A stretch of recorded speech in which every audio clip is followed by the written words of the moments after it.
매일같이 소극장 문턱을 드나드는 나는 연극배우다. 24세 처음 극단에 들어간 늦깎이 연극배우.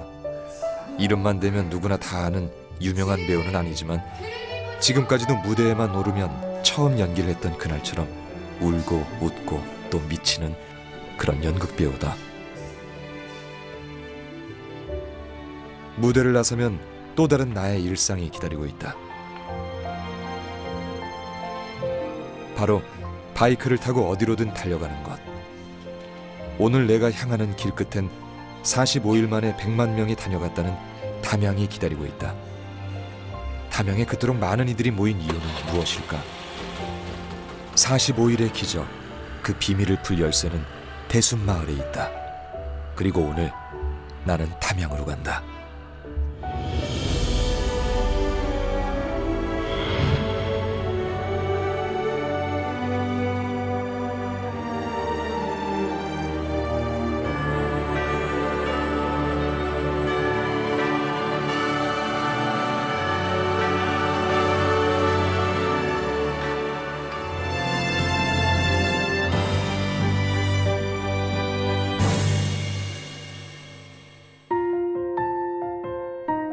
이 마을은 고려 현종 9년인 1018년에 이미 못담, 볕양, 즉 담양이라고 불렸을 만큼 예로부터 물 깊고 양지 바른 곳이었다. 그리고 담양이 더없이 살기 좋은 땅이라는 것은 예나 지금이나 변치 않는 사실이다. 볕은 여전히 따뜻하고 물은 너무도 맑고 깊으며 바람은 시원하다. 이곳을 찾는 사람들은 자연, 그 속에서 더없이 맑은 얼굴을 하고 있다.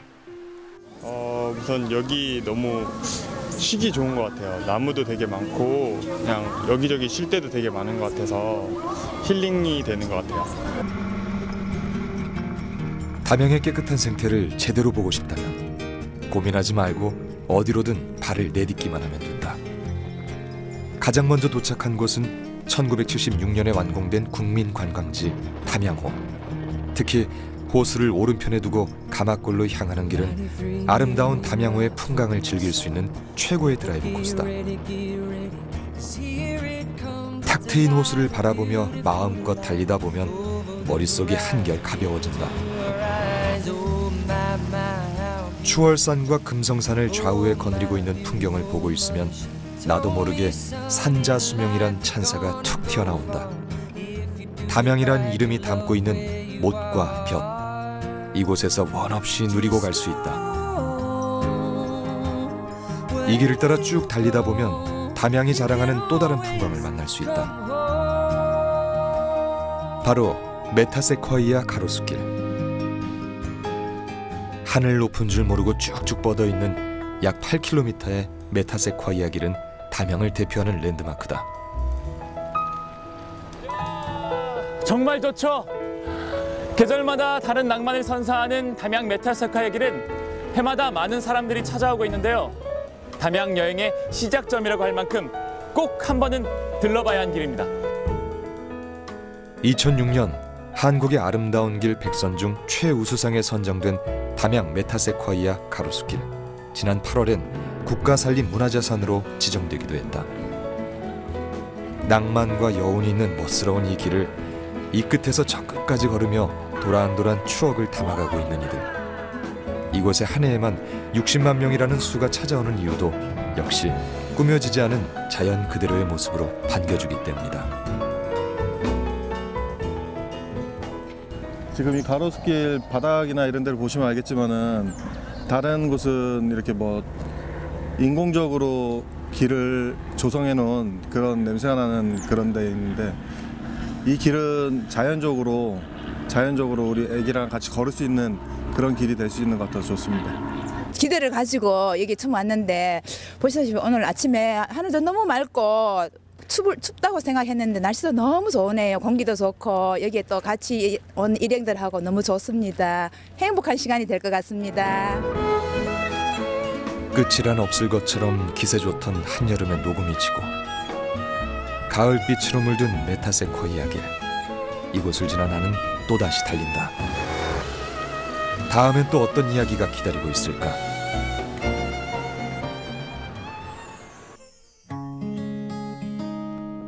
이번엔 담양읍으로 향했다. 따뜻한 가을볕에 마음이 들떴다.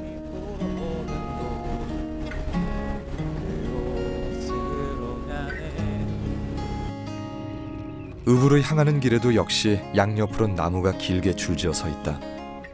하지만 이보다 더욱 독특한 담양만의 풍경이 있으니 바로 대나무. 담양은 예로부터 마을이 있으면 대나무가 있고 대나무가 있으면 마을이 있다고 하여 죽향이라고 불렸다.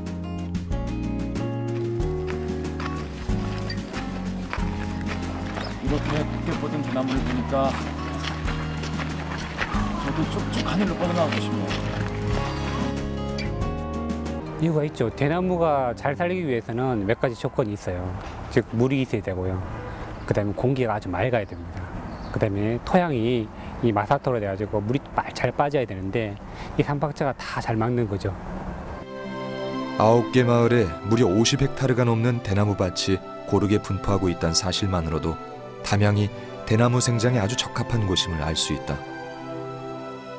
하지만 담양의 대나무는 그 어떤 이의 노력도 아닌 물, 공기, 흙, 즉 담양의 청정 자연이 만든 것이었다. 그 어떤 예술품과도 비교할 수 없는 제 모습 그대로의 푸르른 생태. 이것이 담양만의 저력이 아닐까? 많은 사람들이 담양을 찾고 편안한 휴식처로 느끼는 것도 언제나 푸른 이 대나무 때문이 아닐까요?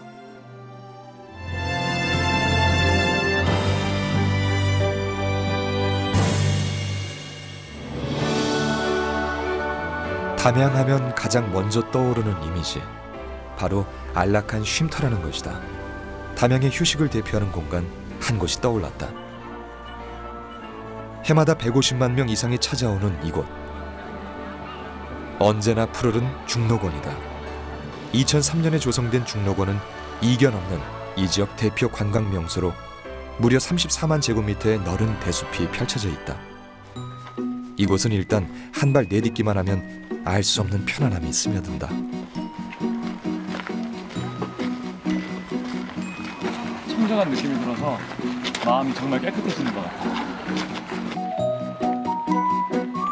피톤치드 발생량이 편백숲의 2배에 달하는 대숲길.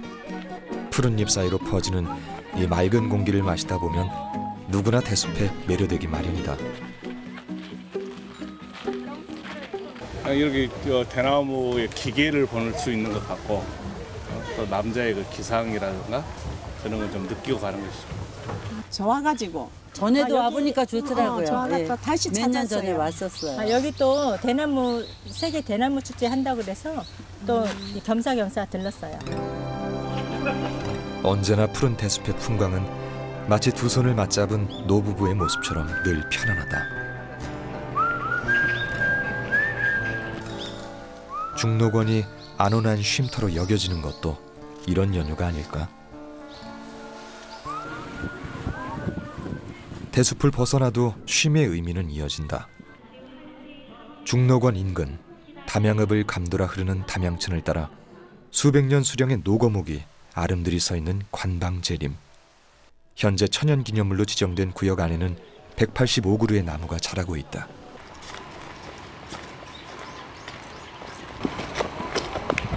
(1854년) 황종림 담양 부사가 홍수 피해를 막기 위해서 제방을 만들고 나무를 심은 이곳은 지금 우리에게 또 다른 멋진 풍광을 선사한다.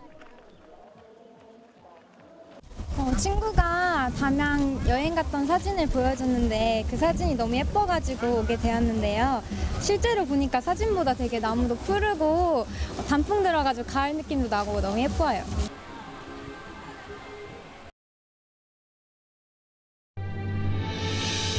푸른 대숲은 지붕 없는 주제간이 돼주었다. 유리 속에 갇힌 전시물들을 눈으로 쫓기만 하는 밋밋한 박람회가 아니라 대숲이 선사하는 소리를 듣고 직접 만지고 느끼며 대나무 그 자체를 만끽했다. 흔히 보던 담양 추월산을 새로운 시각으로 보게 해준 박람회 전시물, 대나무 뷰파인더. 이처럼 담양 세계 대나무 박람회 역시 쉽게 볼 수 있던 대나무를 새롭게 인식하는 계기를 마련해 주었다. 지역의 특색이 담겨 있는 먹거리를 찾는 건 여행의 또 하나의 묘미다. 일부러 시간을 내서 찾아간 축제의 장이라면 그것은 더더욱 중요하다. 많은 이들이 남도 여행에서 가장 기대하는 맛. 다행스럽게도 담양엔 참 다양한 먹거리가 있다. 그 중에서도 절대 빼놓을 수 없는 것, 바로 떡갈비다. 담양 초입에 위치한 떡갈비 전문점. 끼니 때만 되면 한결같이 사람들로 북적인다. 갈빗대에 다진 고기가 붙어있는 떡갈비는 어른아이 불문하고 사람들의 입맛을 당긴다. 감칠맛 있는 담양의 맛은 외지인들에게도 딱이다. 굉장히 담백하면서도 뭐라 그럴까 그냥 입에서 살살 녹는 것 같아요. 대통밥은 대나무의 그 향긋한 맛과 그 속에 들어가는 재료가 잘 어우러져서 굉장히 구수하면서도 막 영양이 막 넘치는 그런 느낌을 받고 참 맛있게 먹었거든요. 담양의 먹거리를 책임지고 있는 떡갈비. 그중 63년부터 떡갈비를 만들기 시작해 2대째 맛을 이어오고 있는 이 집의 비법은 전통 방식에 있다. 문헌에 있는 갈비 방식으로는 유일하게 남아 있습니다. 지금 현재 떡갈비란 명칭이라보다도 옛날 갈비, 옛날 갈구이, 이렇게 갈구이 형태가 그대로 지금 현재 보존되어 있는 것이 지금 현재 담양 떡갈비라는 명칭으로 지금 현재 이야기가 되고 있거든요. 근데 사실은 옛날 갈비죠.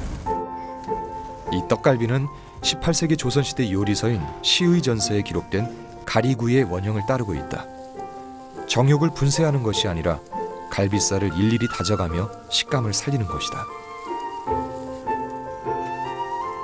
하지만 전통의 힘에 기댄 채 현재의 노력을 다하지 않는다면 그 맛은 완성될 수 없다. 박규환 사장은 원재료인 갈비를 최상의 품질로 유지하는 데 정성을 쏟고 있다. 가장 정직한 음식일 겁니다. 이제 정직한 재료, 가장 좋은 재료를 가지고 사용했기 때문에 어떻게 보면 그 원재료 부분이 굉장히 일반에서는 사용하기 어려운 암소갈비를 사용하거든요. 암소한우갈비는 지방분이 굉장히 많기 때문에 지방을 제거하거나 하면 실질적으로 사용할 수 있는 프로테인율이 한 45%밖에 안 됩니다. 그럼 나머지는 다 버린다는 이야기거든요. 지방을. 근데 그런 부분들을 다 제거하고 이것이 만들어지고 정성을 다하는 음식이기 때문에 아마 고객분들이 이걸 만족하지 않을 수 없는 상황이죠. 이 떡갈비와 궁합이 잘 맞는 음식이 있다. 바로 대통밥. 이미 많은 맛 칼럼니스트들과 명인들이 그 맛을 인정한 대통밥은 담양이기에 생각하고 또 만들 수 있었던 이 지역 향토 음식이다. 건강한 재료들에 더해진 대나무 향. 이 맛 자체가 담양이다. 대통밥 재료는 계절에 따라 조금씩 달라진다. 그 철에 먹을 수 있는 가장 신선한 것들을 선택하기 때문이다. 먼저 물에 불린 찹쌀과 맵쌀, 검은 콩 등을 한데 담아 섞어준다. 그리고 이 재료들을 대나무통 속에 약 3분의 2가량 담은 후 대추와 해바라기 씨, 은행 등을 올려준다. 여기에 염수를 넣어 간을 맞춰주면 준비 끝. 담양에 있는 대통밥집은 대통을 2번 사용하는 일이 없다고 한다. 재료 하나하나에 대나무의 진한 향과 맛을 담기 위해서다. 이제 물을 묻힌 한지로 대통을 덮어 솥에 찌기만 하면 대통밥이 완성된다.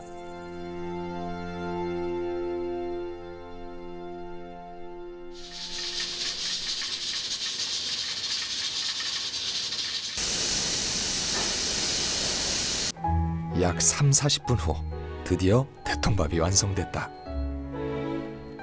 담양의 대나무가 고유의 향을 머금은 한 끼의 식사로 재탄생한 것이다. 이 맛을 보기 위해 아주 멀리서 담양을 찾는 이들도 많다고 한다.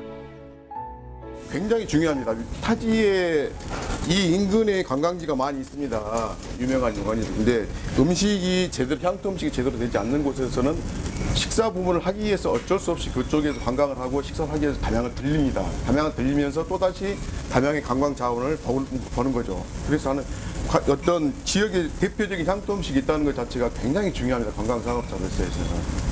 그것이 담양은 예전부터 그것이 음식이 먼저 선도적으로 관광 자원으로서 이렇게 나갔고 그 이후에 어떤 관광 인프라라든가 이런 것들이 형성되면서 굉장히 많은 시너지 효과를 내고 있는 거. 이번에 해남 박람회에서도 그것이 여실히 드러났다고 볼 수 있죠.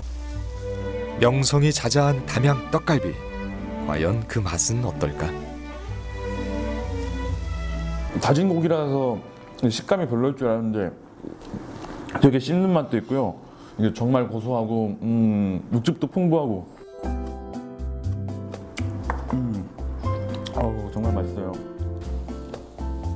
이제 대통밥을 맛볼 차례.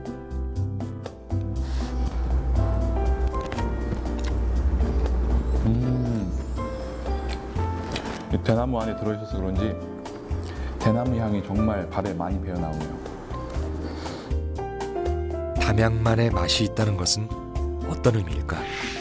대한민국에서 여행지로서 가장 각광받는 곳 중에 한 군데가 담양이란 말이죠. 그 이유가 왜 그럴까?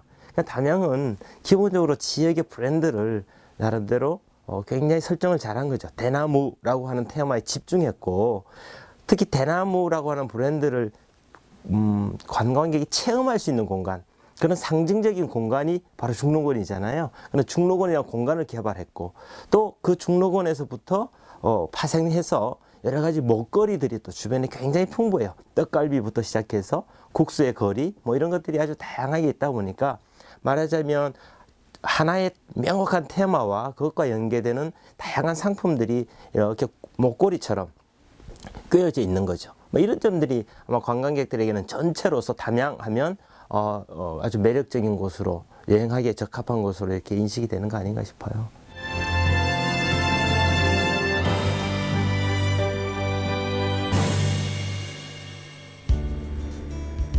담양은 입으로 느끼는 즐거움, 맛으로 특화된 지역임과 동시에 마음으로 즐기는 풍류의 고장이기도 하다. 선비의 나라라 불렸던 우리나라에선 일찍부터 정자 문화가 발달했다. 그 중에서도 담양은 조선시대 호남 제1의 가단이라 불리는 가사문학의 산실이다. 그중 가장 먼저 찾은 곳은 소세원. 들어가는 길목부터 대숲이 펼쳐져 있는 소세원은 지극히 자연 친화적인 공간이다. 소세옹 양산보가 고향으로 낙향해 지은 민간정원 소세원은 조선시대에 만들어진 민간 원림 중 단연 으뜸이다. 소세원 한가운데 위치한 광풍각. 손님을 위한 사랑방이었다는 이곳은 지금도 본래의 역할을 다하고 있다. 소세원에 앉아있으면 자연의 소리가 들린다.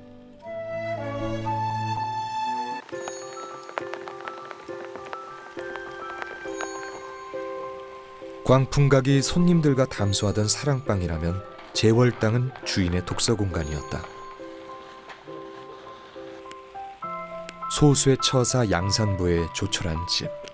이곳은 선비들이 이상을 토로하던 문화 담론의 산실이었다. 내원으로 들어가기 위해선 몇 개의 돌계단을 오르고 허리를 숙여 문을 통과해야 한다. 양산보는 이 정원에 10년의 세월을 들였다. 화려한 건축이 아닌 자연의 모습을 살리기 위해서다. 소세원이 500년의 세월이 흐른 지금까지도 많은 이들에게 사랑받는 이유 역시 이와 맥을 같이 한다. 소세원이 가장 인기 있는 이유는 자연스럽게 이루어진 계곡, 그 계곡과 사이에 있는 제월당이나 광풍각, 대봉대의 조그만한 건물들이 잘 조화를 이뤘다는 것이죠. 아무래도 관광객들이 오면은 자연스러운 옛 전통의 멋이 살아있으니까 마음의 평안을 얻는다고 할까요? 그런 면이 소세원의 인기가 있다고 봅니다. 소세원 인근엔 한국가사문학관이 자리하고 있다. 가사문학을 전승하고 계승하기 위해서 2000년에 문을 연 이곳은 가사문학과 관련된 서화와 유물 약 11,000여 점, 담양권 가사 18편과 가사 관련 도서 약 15,000여 권을 전시하고 있다.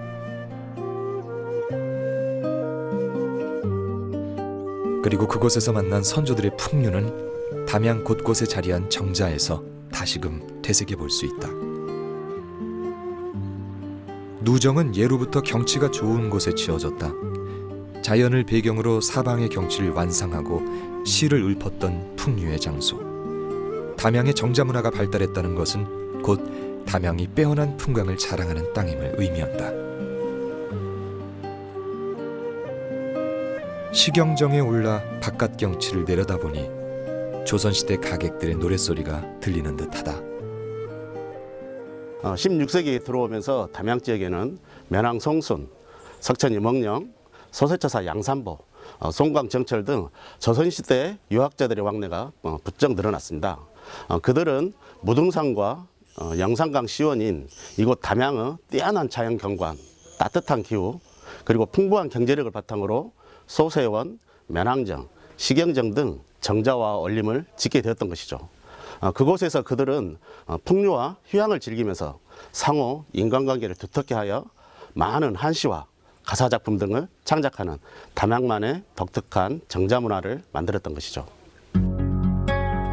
아름다운 풍광은 예술적으로도 좋은 소재가 된다. 담양의 대나무도 아주 오래전부터 전통 회화의 소재였다. 그리고 지금 더욱 새롭게 변화하고 있다. 대나무 박람회를 맞아 중록원 초입에 새로 조성된 이이남 아트센터. 이곳에선 달빛에 비친 댄잎과 같은 대숲의 또 다른 얼굴을 만날 수 있다. 대나무와 미디어 아트가 만난 아트센터는 정식 개관 전 이미 7천여 명이 찾았다는 명성에 걸맞게 차별화된 전시품들이 눈길을 끈다.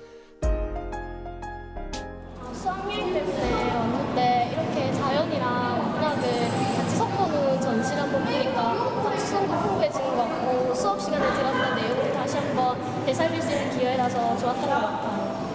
원래 미디어 아트 작품을 많이 접해봤는데 이렇게 대나무같이 자연과 같이 어우러진 미디어 아트 작품을 보니까 더 인상적이었던 것 같아요. 이 작품들은 모두 미디어 아티스트 이이남 씨가 만들었다. 돋보기로 들여다보아야 대숲이 보이는 투명 묵죽도와 같이 고전 수묵화를 새롭게 해석한 그의 작품은 참으로 기발하다. 담양이 고향인 그에게 대나무는 무한한 영감의 원천이다.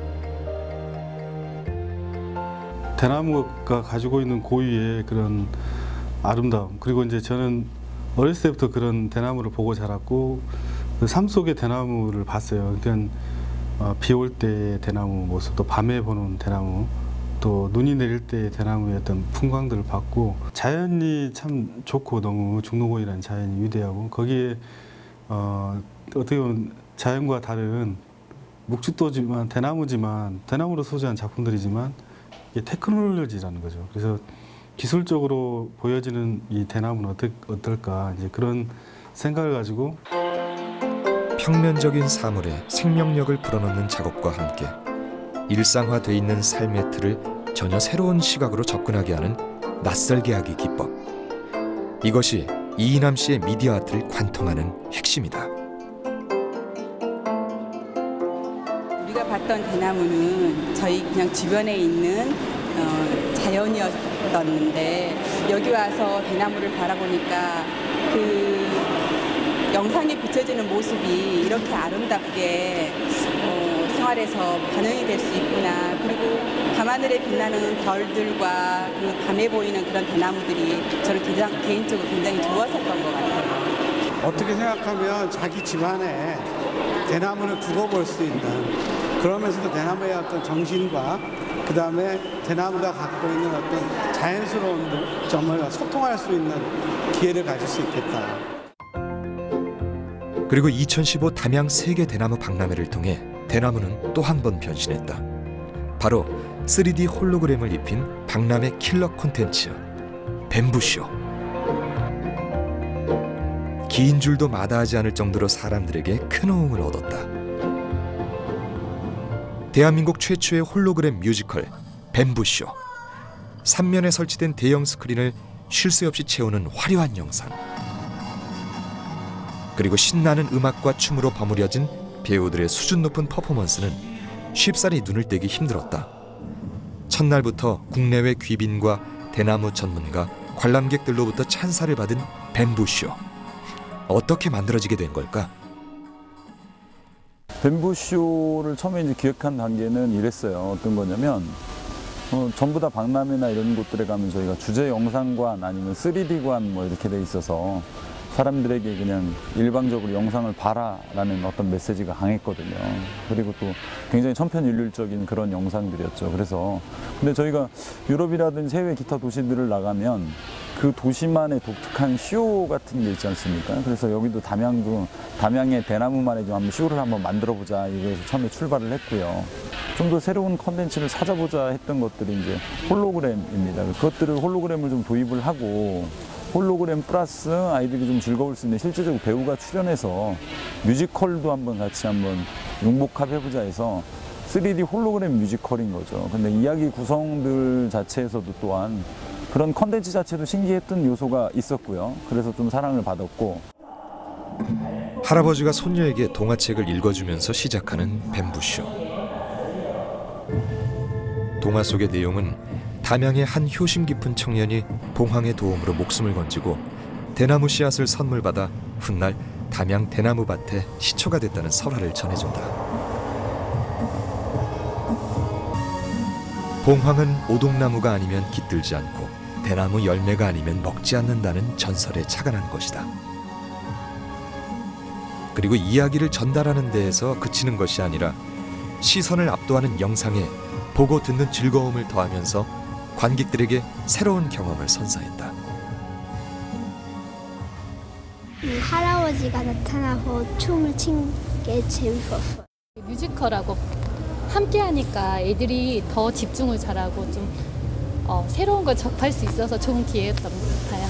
영상도 되게 색다른 것 같고 처음 본 영상이었어요. 그래서 애들한테도 굉장히 좋은 것 같고 저도 참 재밌게 봤습니다.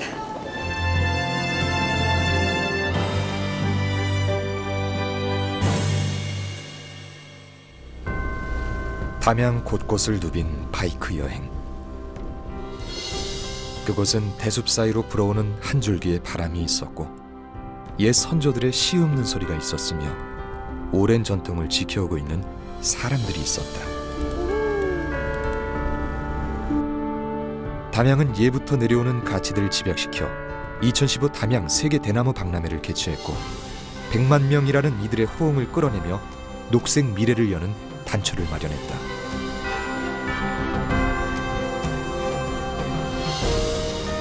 담양은 이번 박람회를 계기로 더 큰 그림을 그리고 있다.